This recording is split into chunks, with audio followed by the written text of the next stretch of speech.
नमस्कार दोस्तों, उषा की आवाज चैनल में आप सभी का स्वागत है। हमारी आज की कहानी है बांझ। आज मृदुला जल्दी उठ गई क्योंकि आज का दिन उसके लिए बहुत महत्वपूर्ण था।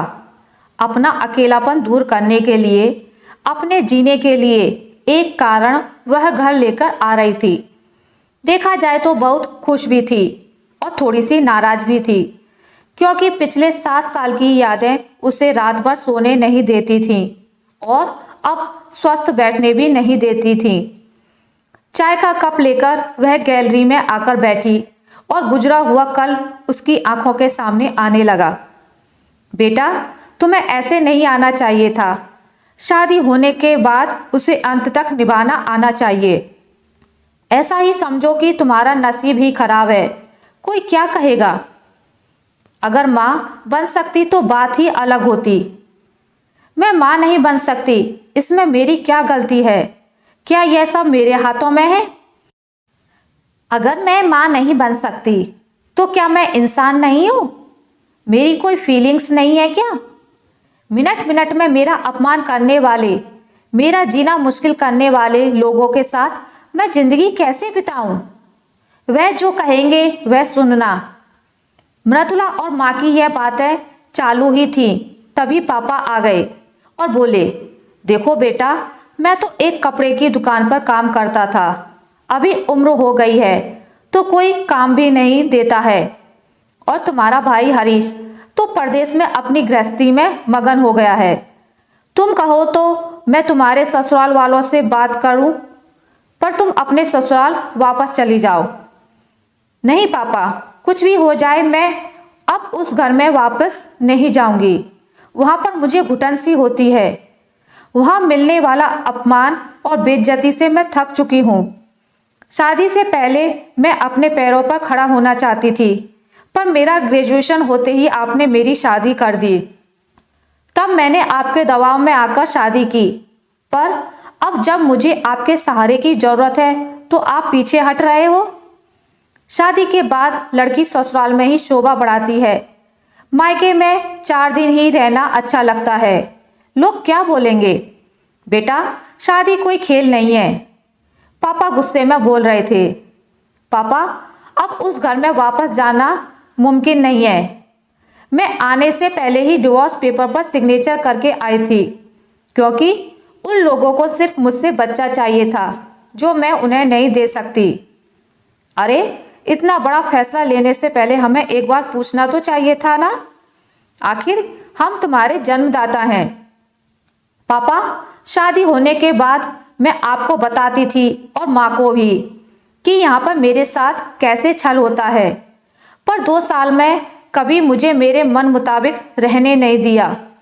जब मेरी रिपोर्ट आई और पता चला कि मैं कभी माँ नहीं बन सकती तो इन लोगों ने मुझ पर अपना असली रंग दिखाना शुरू कर दिया। मैं ऐसे वातावरण में कैसे रहूंगी?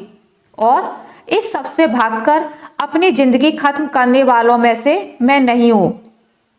देखो बेटा, हरीश के दिए हुए पैसों से ही मेरा और तुम्हारी माँ का जैसे तैसे खर्चा चलता है। उसमें तुम्हारा खर्चा उठाना थोड़ा सा कठिन होगा। पापा, डिवोर्स पेपर पर सिग्नेचर करने से पहले इन सब का विचार मैंने किया था। मेरे पास जो सोने के गहने थे मैं वो सभी अपने साथ लेकर आई हूँ और एजुकेशन लोन निकालकर मैं 6 महीने का एक कोर्स करने वाली हूँ जिसकी आज मार्केट में बहुत ज़रूरत है। उसके बाद मुझे अच्छी कंपनी में नौकरी मिल सकती है। मैं आपके ऊपर आर्थिक बोझ नहीं डालूंगी। मुझे जीवन जीना है, संघर्ष करूंगी और कमाऊंगी। मेरा विश्वास कीजिए। लोग क्या बोलेंगे बेटा? क्या जवाब दोगी उन्हें? माँ आंखों का पानी छुपाते हुए बोली। जब ससुराल में मेरे साथ जानवरों के जैसा बर्ताव हो रहा था तब कहाँ गए थे यह लोग? समाज में बड़ा करो, शादी करो, बस इतनी ही जिम्मेदारी समझते हैं। बेटियों को बड़ा करके अच्छी एजुकेशन देकर खुद के पैरों पर खड़ा करना यह भी माता पिता की ही जिम्मेदारी होती है ताकि आगे जाकर कभी खराब हालात हो तो इसे इस्तेमाल कर सके। तय किए मुताबिक मृदुला ने 6 महीने का कोर्स किया और और तुरंत उसे एक अच्छी कंपनी में काम भी मिल गया। वो बहुत खुश हो गई थी। सब अच्छा चल रहा था। बीच में छुट्टी लेकर माता पिता को नज़दीक रहने वाले पर्यटन जगहों पर घुमाने लेकर जाती थी। माता पिता बीच बीच में ही दूसरी शादी की बात छेड़ देते थे। कई बार तो लड़कों को देखने के लिए भी बुलाया करते थे, पर पहली शादी ने ही इतने दुख दिए थे कि दूसरी शादी के लिए उसका मन तैयार नहीं था। ऐसे कितने दिनों तक अकेली रहोगी? जब तक हम दोनों हैं तब तक ठीक है, पर हमारे जाने के बाद तुम्हारा क्या होगा? क्या सोचा है कभी? अभी तुम्हारी उम्र भी कितनी छोटी है। ऐसा उसके पापा उसे समझा रहे थे। माँ पापा, आप दोनों मेरी शादी का विचार करना बंद कर दीजिए। आप दोनों को खुश देखकर मैं खुश होती हूँ। मेरे दोस्त सहेलियाँ हैं ना मेरे साथ, क्यों करनी है दूसरी शादी भला? इतना आसान नहीं है बेटा। एक उम्र के बाद अकेलापन खाने के लिए दौड़ता है, माँ बोली। उनका ऐसा बोलना सच हुआ। आगे 2 साल में पहले माँ और उसके 6 महीने में ही पापा का निधन हो गया। मृदुला अब अकेली हो गई। हरीश भाई और उसकी पत्नी आए और साथ में चलो बोलकर औपचारिकता की, पर मुझे उनके साथ जाकर वापस बोझ नहीं बनना था। बस जरूरत के वक्त मेरे साथ खड़े रहो, इतना बोलकर मैंने उनको जवाब दिया। ऑफिस का काम और बहुत सारे दोस्त, सभी लोगों की शादी हो गई थी और वे अब अपनी गृहस्थी में मगन हो गए थे। जीने के लिए कोई लक्ष्य मिल ही नहीं रहा था। छुट्टी के दिन ऐसे ही एक मैगजीन पढ़ते समय उसे सिंगल मॉम पर एक बात पढ़ने के लिए मिली और उसे जीने का उद्देश्य मिला। उसने उसी दिन तय किया और एक 10 साल की लड़की को गोद लेने का प्रयास चालू किया। प्रक्रिया बहुत बड़ी थी, पर बोलते हैं ना, मन में इच्छा हो तो रास्ता मिल ही जाता है। वैसे वह प्रक्रिया पूरी हो गई और आज वही दिन है।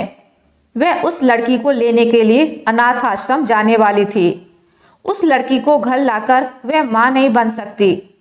इस सोच पर और उस पर होने वाले सभी आरोपों को मिटा देना चाहती थी। उसने निश्चय किया कि लड़की को बहुत पढ़ाऊंगी, खुद के पैरों पर खड़ा करूंगी और फिर शादी करवाऊंगी। आशा करती हूँ आपको मेरी आज की कहानी अच्छी लगी होगी। अगर आपको मेरी ये कहानी अच्छी लगी है तो इसे लाइक करें, ज़्यादा से ज़्यादा शेयर करें, और अगर आप मेरे चैनल पर नए हैं तो इसे सब्सक्राइब करना ना भूलें। मिलते हैं एक नई कहानी के साथ, तब तक के लिए नमस्कार।